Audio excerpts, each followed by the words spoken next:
Good morning, friends. Ann here. Got my cup of coffee, got the Word of God, and today's reading is from Psalm 63. Friends, this week we have been reading through the book of Habakkuk, and we have heard that the nation was in a really difficult time, and Habakkuk was having this conversation with God, and God was saying, hey, I'm going to do something about it. And Habakkuk didn't understand why God was going to do what he was going to do and the way that he was going to do it, but yet Habakkuk chose to rejoice even in the midst of all of the uncertainty and the things that he did not understand. Today, we're going to take a look at Psalm 63 because the author of this psalm, David, was in kind of a similar situation. At the beginning of the psalm, you may have a heading like mine that says, A Psalm of David regarding a time when David was in the wilderness of Judah. Scholars believe that this is when David was on the run for his life from his son Absalom, who was trying to take over his throne and kill him.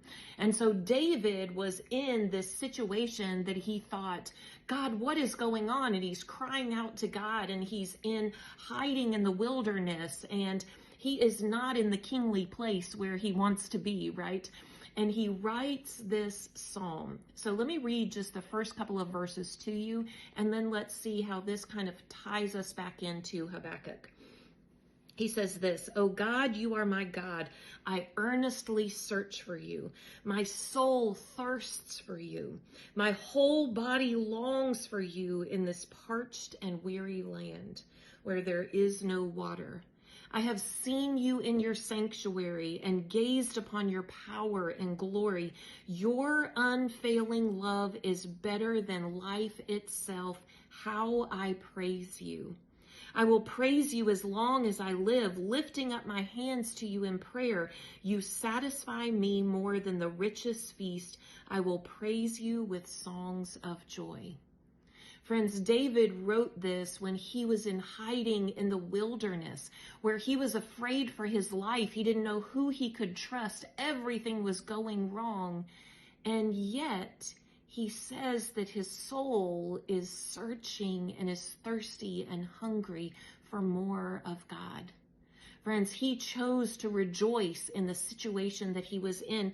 And notice, I really want to focus on verse 3. Your unfailing love is better than life itself. Friends, David was afraid for his life. He very easily could have lost his life in this moment.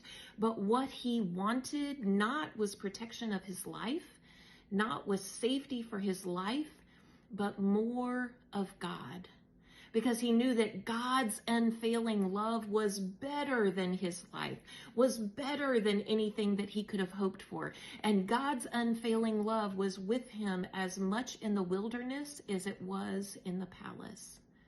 So friends, today, if you find yourselves in that kind of a situation where you're just searching and you're tired and you're exhausted and maybe you're afraid for your life, for your wealth, for your health, whatever it is, I want you to know that even in that place, God's love is better than life. Seek God in that moment. Allow your soul to long for and to thirst and hunger after God.